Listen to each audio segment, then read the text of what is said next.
ever been in slash witnessed a fight? Well, no. But there was this kid in my school. I'm not going to say his first name because it's a pretty unique first name, but we'll call him Greg. Greg was someone I went to school with since kindergarten, and this was 9th grade. All those years, he was just a bad person.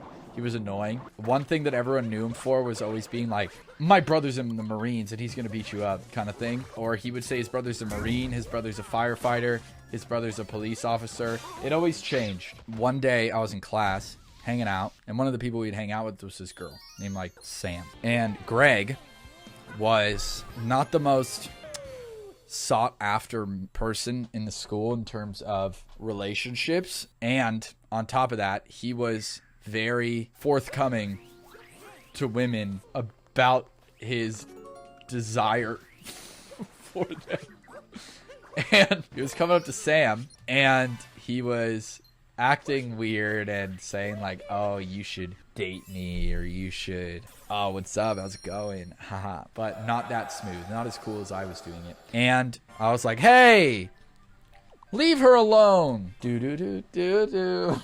What's the song that they play in the TikToks? And he was like, or what, or what, or what? And I was like, bro, or what? And he was like, meet me on the stage, because like our quad or whatever outside had like an outdoor stage, which was weird. He was like, after school, I'm gonna kick your ass. And I'm not one to make fun of people's appearance, but Greg was about 5'3" and not the healthiest or most fit person out there. So I thought, hey, I've never been in a fight. If I'm gonna get in one, this is probably my best chance.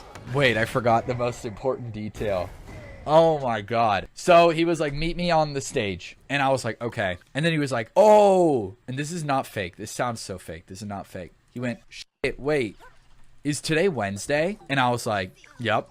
And he was like, oh, my uncle is in the hospital. And I was like, your uncle's in the hospital? And he was like, yeah. I was like, oh, don't worry, it'll be over quick. And he was like, dude, what the hell? My uncle's dead. And I was like, I thought your uncle was in the hospital. And he went, this sounds so fake. He went, I have 2 uncles, dumbass. And I was just like, what is happening? Who is this person? And then I went to meet him there and he didn't show up. I guess he had a hospital and a funeral to get to. So busy guy.